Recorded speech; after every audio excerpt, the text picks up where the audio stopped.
hacia adelante y crecimiento proactivo, que está en el capítulo 2 del libro del profesor. Pero antes de eso, vamos a comenzar con la revisión de la tarea 1, que lo conecta con lo que hicimos la semana pasada. Y me parecía que tenía que comenzar por hacer un aclaratorio acerca de lo que estamos llamando forma en este curso. En lenguajes computacionales, también en general, una forma es una especie de plantilla que puede estar rellena de distintas maneras. Rara vez uno muestra una sola palabra como si fuese una forma, sino más bien algo así como que cada palabra se podría componer con las letras. Y entonces esta es la forma general de toda palabra que tiene 4 letras. Para que pueda decir eso no estoy seguro, pero en el caso nuestro lo que estamos tratando de hacer, eso fue lo que hicimos la clase pasada, fue comenzar a explorar el uso de esta forma. Se conoce como la forma condicional, porque conecta una serie de condiciones a una serie de conclusiones. Estamos diciendo que esa forma que puedo rellenar con condiciones como de uso, que necesita para la aplicación, es recurrente, aparece muchísima información, aparece muchísima lógica de forma condicional, y nosotros vamos a estar aprovechándola para construir sobre ella toda una serie de modelos, capturar un modelo de la gente y de cómo la gente razona y cómo la gente representa su conocimiento. Pero que hay otras formas, también llamadas formas lógicas. Esta no es la única, vamos a ver cómo esto se con las otras. Y lo que yo les pedí la semana pasada, un ejercicio para explorar, ir a pescar por allí, donde pueda haber formas que tengan un impacto sobre la manera en que se comunica cierta información, era que identificar esa u otras formas en avisos públicos, avisos que se consiguió el rey. Yo recibí, vi que esta mañana tenía 3 más, hasta anoche tenía 5, haciendo unas 8 respuestas. Tengo acá las primeras 5 y las voy a revisar, pero quería revisar eso. Cuando yo digo forma, me refiero a lo que uno cuenta. Es decir, que yo pueda identificar qué es lo que es general, que está todo el tiempo, y qué es lo que es específico a las circunstancias en las que uso. Y eso no siempre es lo mismo. Puede ser el mismo. Tratando de, como la lección que se saca del ejercicio es, ¿acaso yo puedo usar esa forma en otro contexto? O quizás en el mismo contexto, pero en otras circunstancias. Sí. Las circunstancias y el contexto es uno de esos conceptos difusos que nos resulta mucho más difícil de definir en la filosofía positivista, o de ambos, los positivistas, lo que sea, que no somos, nos ha tocado vivir debajo de esa historia que no es muy buena, que es muy fácil de entender, pero en fin, hay que admitir que tenemos en los lenguajes siempre la necesidad de representar la sintaxis, que es lo que se ve, es fácil. La semántica tiene sus dificultades, pero en lógica hay normas estrictas para eso, pero se nos queda siempre fuera de un contexto que define una pragmática, una forma de funcionar esa clave que es parte de la definición que estoy tratando de hacer. En cuáles contextos esa forma tendría una cierta carga de significación que se pueda discutir evidentemente. Y el ejemplo que yo he puesto, acá, lo he puesto en la bitácora, era el aviso del metro de Caracas, que tiene que ver con una situación de emergencia. El contexto viene definido por la emergencia. Cuando yo definí el contexto en mi texto, hablé de un devenir, y quizás cometí el error de usar un verbo, porque los verbos son mucho mejores como indicadores de eventos que transforman una situación en otra. Usé el verbo porque me quería referir a todas las situaciones, a las cosas que pueden pasar en un metro, tratando de crear el espacio para hablar después de que uno en un metro está en una circunstancia particular porque está recluido en un espacio limitado en el que hay un montón de otras personas, y eso crea una serie de circunstancias para la acción. No puede hacer cualquier cosa allá afuera. En general, una situación de emergencia uno trata de apelar a las cosas que vienen fuera, pero allá adentro está recluido especialmente.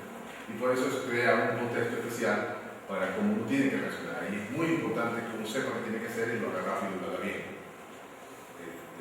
Ese era el contexto. Algunos de ustedes entendieron que el contexto tenía que ver con un verbo, con una acción que estaba pasando. No, no es la acción que está pasando, es la situación de la contexto. Que un conjunto de situaciones configuran un conjunto de acciones o de eventos, podemos hacer acciones. Por ejemplo, está lloviendo en un contexto. El verbo llover en un contexto, crea contexto en este caso. Es decir, toda esa acción configura una situación donde ocurre algo. Y eso no es que identifiquen el verbo para qué se va a usar eso. Ese es el objetivo. Y ese es probablemente lo que está pretendiendo hacer la persona que hace el aviso. O sea, hay dos observaciones. Esa es una que vemos en el mismo contexto y la otra es que no es que la palabra designe la forma. Aquí la palabra solo es la clave. Yo no dije que la palabra solo era la forma. La palabra es la clave para esta forma que yo propongo para ese aviso. Presiona el botón sí, solo sí, está en una emergencia. Y entonces la consecuencia que tiene de tener un sí, solo sí, que eso lo vimos acá, es que, bueno, lo que explico ahí adelante, que la persona que está en la emergencia va a comenzar a cuestionarse si realmente tiene una emergencia. Y eso tiene, cuando menos, el efecto de retardar su acción. Con lo cual, lo está exponiendo aún peor a la emergencia. Y eso es algo en lo que nadie ha reflexionado. Es decir, la persona va a reaccionar un momento, quiere decir que probablemente reaccione tarde y la emergencia tenga peores consecuencias. Que ese es mi punto al respecto. Es una crítica.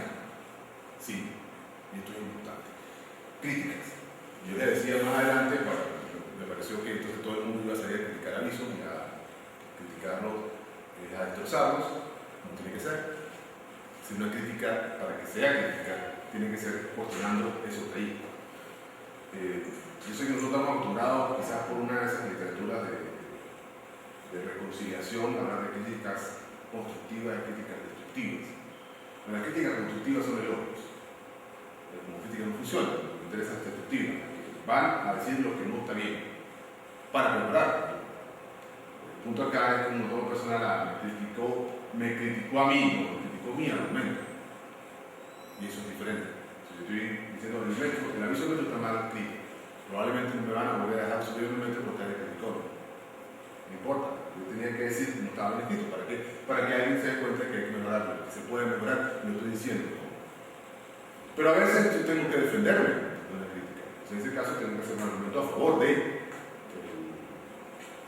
sectarismo. Consigo un aviso muy bueno y lo que yo pienso es que eso se le podría hacer ese aviso y me preparo para defenderlo. Les decía a ustedes que uno de los propósitos de la lógica, una de las cosas que debemos hacer en lógica, es armar esos argumentos, y un buen argumento es no solamente la defensa o el soporte de una conclusión, sino el soporte de una conclusión que es capaz de defenderse de los ataques. No basta que yo soporte la conclusión. Entonces, por eso decía, voy a ver a favor y por en contra. Pero está claro que lo que estamos haciendo es un ejercicio típico de pensamiento crítico. Me paro frente a otro aviso y digo, eso se puede ver mejor. Si el propósito, por eso tengo que tratar de hacer explícito el propósito de quien escribió. A lo mejor yo me equivoco, ese no era su propósito. ¿Sí? Entonces, eso en contexto, vamos a ver un par de ejemplos más. Yo tengo un par de ejemplos más para ver si hacemos en clase aquí en tiempo real otro intento de contar las cosas.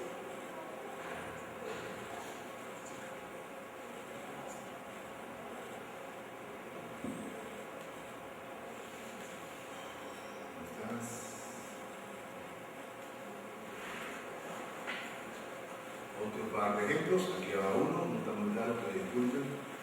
Eso que está ahí es un aviso, un afiche, un aviso público, también es un enorme afiche que fue hecho, voy a apagar la luz para que se vea la cámara, que fue hecho con un propósito, o sea, esto tiene se supone que es un ejercicio para ayudar a la gente que tiene una condición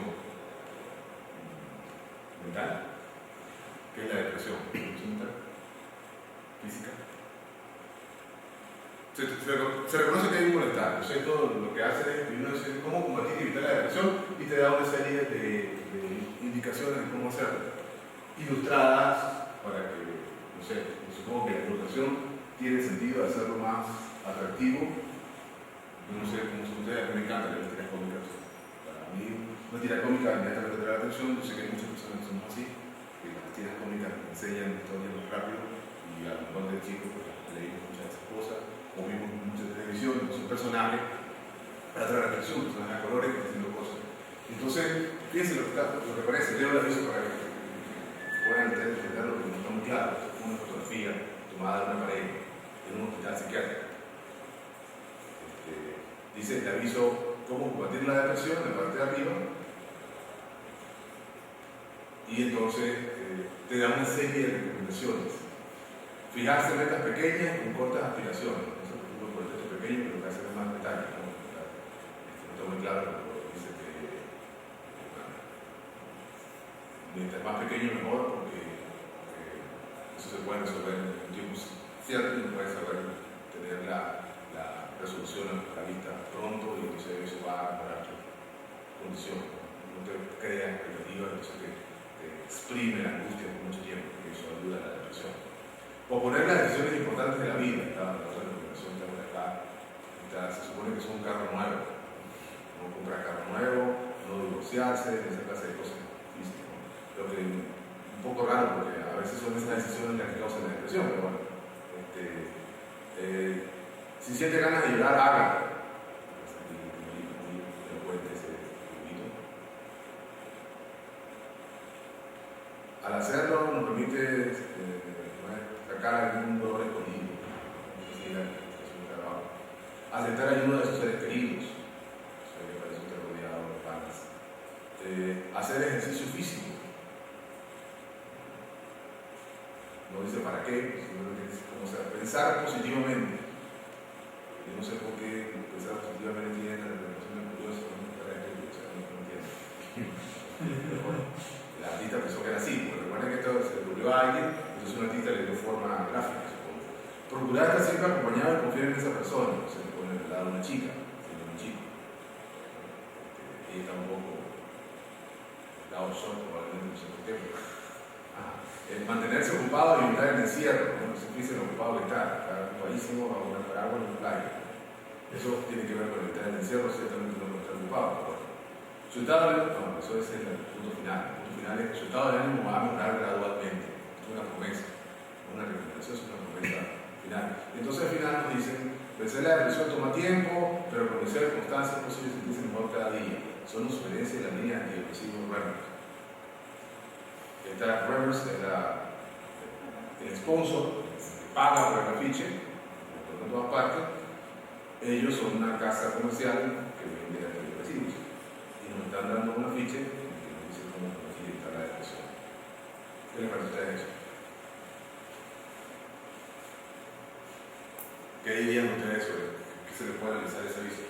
Contexto, ¿qué más? ¿Cuál es la intención de quien lo escribe?